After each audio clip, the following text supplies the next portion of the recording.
everyone. It seems like everywhere you turn, someone's promising the secret to wealth, you know? Oh, yeah. But honestly, it's less about some magic formula and more about building good habits. Right. So in this deep dive, we're going beyond just like summarizing this blog post we found. Mm-hmm. It's called 12 Tiny Habits That Will Make You Rich in 2025. Catchy title. Definitely. Yeah. But we want to get into like the why and the how these habits work so you can actually start using them today. Yeah, we're not just going to like repeat what the blog says. We're going to give you the real insights, Yeah. the stuff that helps you make these habits stick Yeah. and actually see a difference in your finances. Exactly. So first up, a habit I think we all know we should do, but maybe not always our favorite. Uh-oh. Which one? Tracking every dollar. It does sound basic, but Yeah. think about it. You track your fitness goals, calories, sleep even. Oh, yeah, for sure. But what about the thing that affects pretty much every part of your life? Money. Money deserves to be tracked too. I'll admit, I don't always know where it all goes. It's like that saying, a penny saved. Is a penny earned. Exactly. Yeah. But you can't save it if you don't even know you're losing it. Exactly. And tracking isn't about like restricting yourself. It's about being in control. You see where your money's going. You can make choices. Maybe that daily latte is worth it to you. Or maybe you're spending way more on impulse buys than you realized. So it's about getting a clear picture first. Exactly.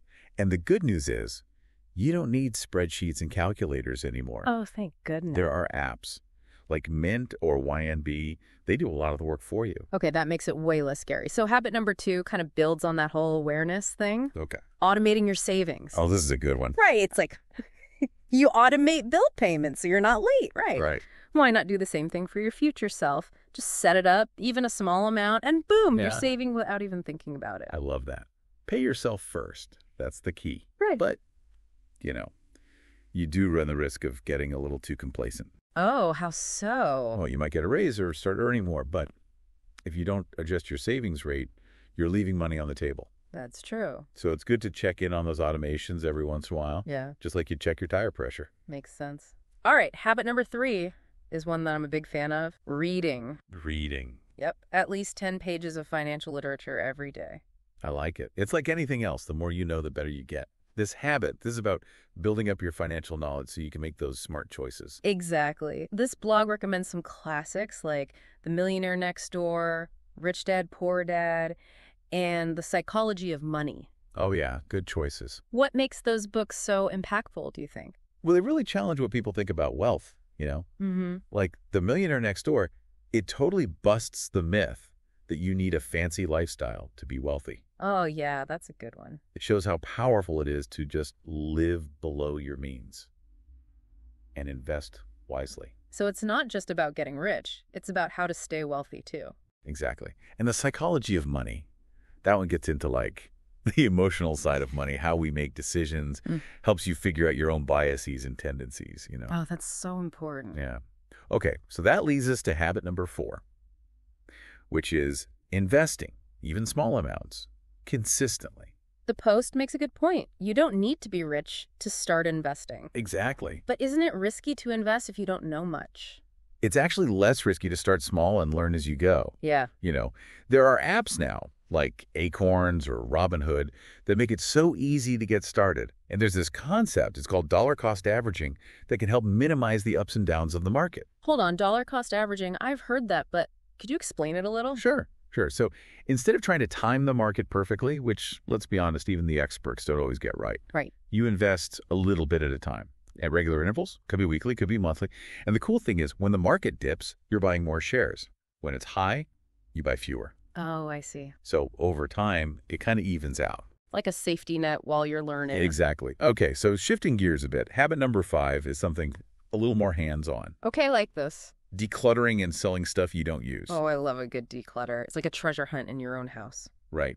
And who knows, you might find some things that are actually worth some money. It's turning clutter into cash. You get a cleaner space A&D, some extra income to put towards your goals. Win-win.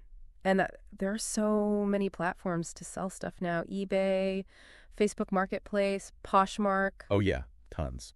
What if you're not sure if something's worth selling, though? That's a good question. You could do a little research, see what similar items have sold for online. You might be surprised what people are willing to pay. Yeah, Those hidden treasures in the back of your closet might be worth more than you think. so true. All right, next up is a habit that's all about resisting temptation. Uh-oh. I know this one. The 24-hour rule. I have a confession. I'm a recovering impulse buyer. Oh, tell me more. I used to see something and buy it instantly, then totally regret it later. But the 24-hour rule has been a game changer for me. It's so simple, but it works. Just waiting 24 hours before you buy anything that's not a necessity. Right. It gives you time to really think, do I really need this? Can I afford it? Does it even fit with my goals? And you know what? Most of the time, after those 24 hours, I don't even want it anymore. It's like magic. But really, it's just about being mindful, right? Making decisions that are good for you in the long run. Absolutely. All right, habit number 7 might surprise you. Networking. Networking. What does that have to do with money? It's more connected than you think. Your network is your net worth, as they say. Interesting. It's not about just schmoozing, It's Right. about building relationships, genuine ones. Those relationships can open doors to opportunities you wouldn't find otherwise. So how do you make networking a habit, especially if you're not, super outgoing? You start small. This blog suggests just attending one event or joining an online community each month. And they connect with one new person every week, maybe on LinkedIn or through some kind of professional group. Yeah, that sounds way less intimidating than going to some huge conference and trying to talk to everyone. Right. And remember, networking is a two-way street. Be genuinely interested in other people. Share your own insights. Don't be afraid to ask questions. Good advice. Okay, speaking of new things, habit number 8 is about developing a side hustle. Ooh, side hustles. I love this one. In this day and age, having multiple income streams is so important. For sure. Where do you even begin, though? If you're already busy, it can feel overwhelming. Yeah, it can be a lot. The key is to start with something you enjoy, something you're good at.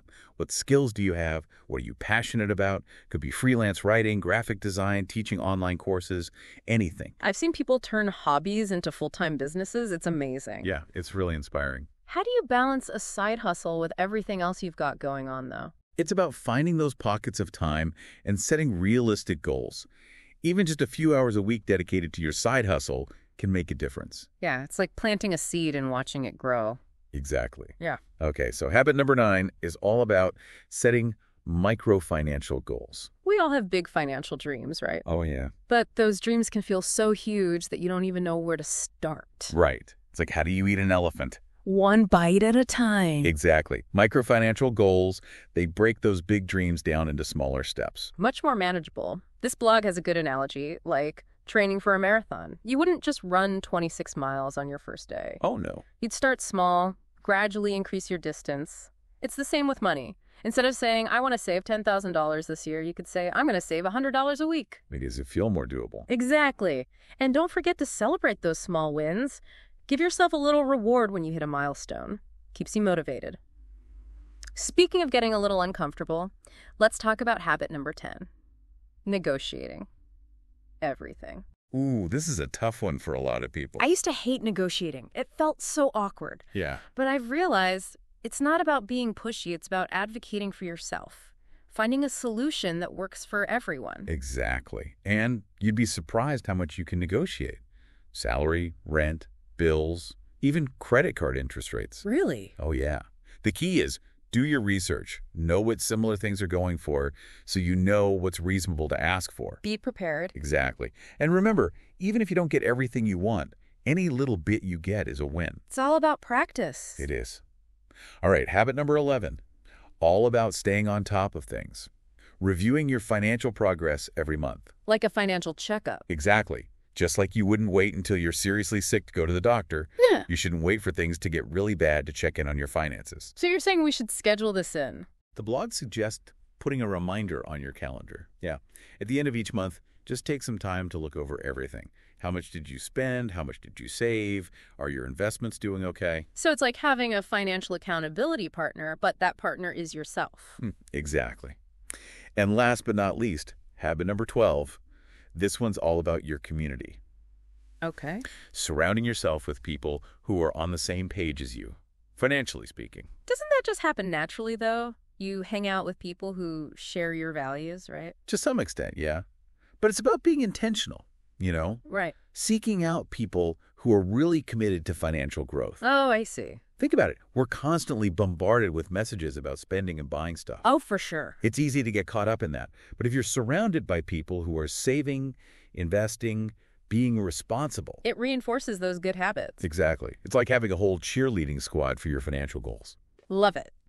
Well, we'll be back with part 2 of this deep dive to talk about even more insights and give you some actionable advice. Can't wait. Welcome back. As we get into part 2 here, I gotta say, I'm already feeling inspired, ready to step up my financial game. What about you? Any of these habits standing out so far? Oh, yeah, definitely. Just talking about this stuff, even for me, it's a good reminder.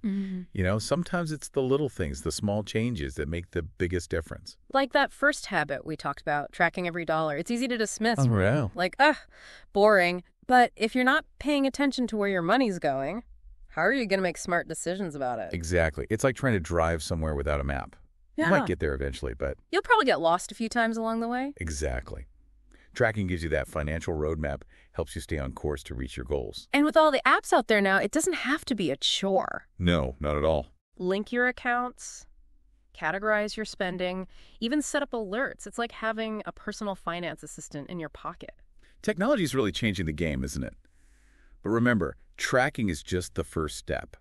The real magic comes when you use that information to actually make decisions, about your spending, saving, all of it. Speaking of saving, let's get back to habit number 2, automating your savings.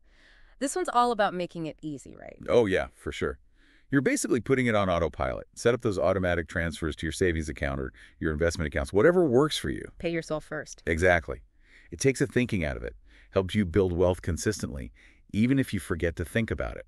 But what happens if you run into like an unexpected expense? Something comes up, you need to dip into your savings.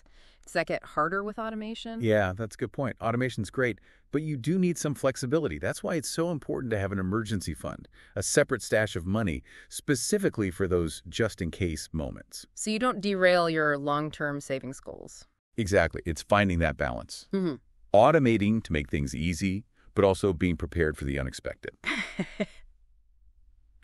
Okay, so now, let's talk about something a little more intellectual. Ooh, what's that? Habit number 3, reading. 10 pages of financial literature every day. Yeah, I gotta admit, I wasn't always into reading about finance. But once I made it a habit, I was like, wow, I had so much to learn. Right. It opens up your world, doesn't it? Totally. Like it builds your financial vocabulary. You start to understand all these concepts about investing, money management, building wealth. And then you can make better decisions about your own finances. Exactly. So this blog recommends The Millionaire Next Door and Rich Dad, Poor Dad. But there are so many books out there. Oh, yeah. It can be overwhelming. How do you pick the right ones? Well, first, think about your goals. What are you trying to learn? Are you interested in investing, budgeting, entrepreneurship? Makes sense. Once you know what you're looking for, you can ask for recommendations. Talk to a financial advisor, check out blogs or podcasts. Or even friends. Yeah, people who've already started their own financial journeys. And don't be afraid to try different things. Some people like those step-by-step guides. Others prefer something more inspirational. Find what clicks for you, what keeps you engaged. Good advice. Okay, let's get back to habit number 4. Investing small amounts consistently. This one can be kind of intimidating, especially if you're new to investing. I know, right? People think you need tons of money and a fancy degree to get started. Right, but that's just not true. Not at all. You can start small, learn as you go. Apps like Acorns or Robinhood make it so easy for anyone to invest. And then there's dollar cost averaging. That takes a lot of the guesswork out of it. We talked about dollar cost averaging before, but it's worth repeating because it's such a smart strategy. Oh, for sure, especially when you're just starting out. You're not trying to time the market, you're just investing a little bit regularly. So when the market goes down, you buy more shares. When it goes up, you buy fewer. Exactly. It all balances out in the end. It's like a safety net for your investments. While we're talking about keeping things simple and streamlined, habit number 5 is all about decluttering and selling stuff you don't use. This is one of my favorites. It's like a double win, Oh, yeah, it's the best. Declutter your space. 80, you potentially make some money. Turning clutter into capital. Exactly. But sometimes it's hard to let go of things, even if you haven't used them in forever. Oh, I know. That sentimental attachment. Yeah, you got to try to shift your mindset. Think of those items as opportunities, not possessions. Okay, I like that. Like, ask yourself, could someone else use this more than I do? Or could I sell this and use the money to reach a financial goal? It's giving those items a new life and using the money to build your own dreams. Exactly. And with all the online platforms now, it's so easy to connect with buyers, Yeah. eBay, Facebook Marketplace, Poshmark. There's a buyer for everything. Well, All right, let's dive into a habit that's all about resisting temptation. here we go. The 24-hour rule. This one's a classic for a reason. Oh, yeah, it works. Okay, full disclosure. I'm a recovering impulse buyer. I used to see something and just buy it instantly. Oh, the instant gratification. And then I'd be like, ugh, why did I do that? But the 24-hour rule, life-changing. It really is. Ah. It's so simple. Just wait 24 hours before you buy anything that's not a necessity. Right. It gives you time to cool off, Think about it. Ask yourself, do I really need this? Can I afford it? Does it even fit into my overall goals? Can 9 times out of 10, after 24 hours, I don't even want it anymore. It's amazing how that works, isn't it? You realize it was just an impulse, not a real need. Totally. Okay, so we touched on habit number 7 before, but it's worth revisiting.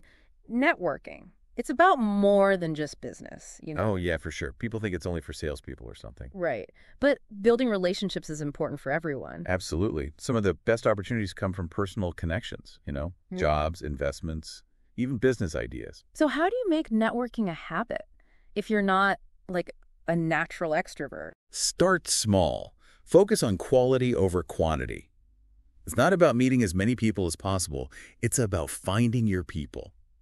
The ones who get you, support you, inspire you. Find your tribe. Exactly. And you can find them anywhere. Professional organizations, online groups, local meetups. Even volunteer groups. Yeah. And don't forget, networking goes both ways. Be genuinely interested in others. Offer your own knowledge and advice. Don't be afraid to ask for help when you need it. Great advice. Okay, habit number 8, developing a side hustle. This is such a game changer, especially nowadays. It really is. Having multiple income streams is so important for financial security. It's not just about the money, though. I've seen people start side hustles and discover hidden talents, passions they never knew they had. Oh, totally. And the best part is, it's easier than ever to get started. Freelancing, online businesses, the gig economy, there are so many options. But where do you find the time if you're already busy with work, family, everything else? That's the thing. You start small. Dedicate a few hours a week, and as your side hustle grows, you can adjust your time commitment. It's about taking those first steps and then building momentum. Exactly. Okay, habit number 9 is all about setting micro financial goals. It's about taking those big dreams, those big goals, and breaking them down into smaller, bite-sized pieces. It's like that saying, how do you eat an elephant? One bite at a time. Exactly. So instead of saying, I want to save $10,000 this year, you break it down. Maybe it's saving $100 a week or $500 a month, something like that. Much less daunting. Right. And when you hit those smaller goals, you celebrate. Give yourself a little reward. It helps keep you motivated. Love that. Speaking of things that might feel a little scary, let's revisit habit number 10, negotiating. Everything. I know. This one can be tough for people. Yeah. They think it's about being aggressive or pushy, but It's really not. It's about advocating for yourself and being prepared. yes. Do your research. Know what's reasonable to ask for, whether it's your salary, your rent, even your cable bill. So many things you can negotiate. Oh, yeah. And remember, even if you don't get everything you want, any little bit you get is a win. It's all about practice. Okay, habit number 11 is all about accountability. Reviewing your financial progress every month. It's like a monthly check-in with yourself. The blog suggests setting a calendar reminder so you don't forget. But isn't that kind of a bummer? Spending your evening looking at bank statements and spreadsheets? It doesn't have to be a drag. Think of it as a chance to celebrate your wins, See what's working and then make adjustments if you need to. Stay on track. Exactly. And with all the cool apps out there now, it can actually be kind of fun. You can see your spending visualized, track your progress towards your goals. It's like having a personal finance dashboard. Exactly. Mm-hmm. And finally, habit number 12. This one's all about community. Surrounding yourself with people who are on the same page as you financially. But doesn't that kind of just happen? You gravitate towards people who share your values? Right. Yeah, but it's about being intentional, actively seeking out people who are really committed to financial growth. Oh, I see. Think about it. We're surrounded by messages telling us to spend, spend, spend. Oh, for sure. Everywhere you look. Yeah. But if your friends are talking about saving, investing, being responsible with their money, it creates this positive reinforcement. Like a support system for your financial goals. Exactly. And you can find those people everywhere. Online forums, local meetups, even book clubs. Find your tribe, the people who get it. Exactly. And remember, the people you spend time with, they influence you whether you realize it or not. So choose your tribe wisely. We'll be back with part 3 of this episode to wrap everything up and leave you with some final thoughts. Until then, think about these habits. Which one are you going to try implementing this week? All right, welcome back for the final part of this deep dive. We've covered a lot, from tracking every dollar to networking. I mean, it's a lot to take in, right? Oh, definitely. It can be overwhelming, all this financial advice coming from every direction. Exactly. So before we wrap up completely, let's circle back to a couple of habits that I think are especially important, maybe easy to overlook, but really powerful. Okay, I'm listening. Which ones are you thinking of? Well, habit number 3, reading those 10 pages of financial stuff every day. I used to be like, "Ugh, who has the time?" Right. But then I realized even just 10 minutes can make a difference. It's true. Like anything, the more you do it, the better you get. Right. And learning about finances, that's an investment in yourself. Totally. The blog recommends those classic books, but for someone just starting out, it can be tough to know where to begin. Any tips on finding good resources? Oh, absolutely. First, think about what you want to learn. Are you interested in investing, budgeting, getting out of debt? So tailor it to your goals. Exactly. And then don't be afraid to try different things. Books, podcasts, blogs, even documentaries. There's so much out there. Find what works for you. Exactly. And once you find something that clicks, make it a part of your routine. Even 10 minutes before bed, those little bits of knowledge add up over time. So true. Okay, and since we're talking about building those daily habits, we got to go back to habit number 1, tracking every dollar. This one, honestly, it's the foundation, isn't it? It is. It's so fundamental. You can't make a budget. You can't set goals. You can't really make any smart decisions about your money. Unless you know where it's going. Exactly. It's like trying to put together a puzzle, but you're missing half the pieces. Tracking, that gives you the full picture. Then you can start making moves. And thankfully, you don't need to do it all manually anymore. Apps like Mint or YNA, they make it so easy. Oh yeah, technology's a lifesaver for this kind of thing. Connect your accounts, categorize everything, even set up alerts so you know what's going on. It's like having a personal finance assistant. It really is. Yeah. And once you've got that data, you start seeing patterns. Maybe there's some areas where you're spending more than you realized, or places where you could cut back. So tracking isn't about being restrictive, it's about understanding. Exactly. It's about being in control of your money instead of the other way around. I like that. Well, as we wrap up this deep dive, I think the biggest takeaway is building wealth, it's a journey, not a race. Couldn't agree more. It's about those small, consistent steps, day after day. That's what makes the difference. It's those tiny habits that add up over time and lead to a more secure financial future. Exactly. And remember, there's no one right way to do it. Experiment. Find what works for you. Maybe you start by tracking your spending for a week or setting up an automatic savings transfer. Just take that first step. Yes. Build that momentum and celebrate those wins along the way. So important. You have the power to create the financial life you want, one little habit at a time. That's the truth. As we sign off here, we have one last question for you. Which habit from this deep dive are you going to commit to this week? Let us know. Share it with us on social media. Let's all support each other on this journey. Thanks for joining us for this deep dive, everyone.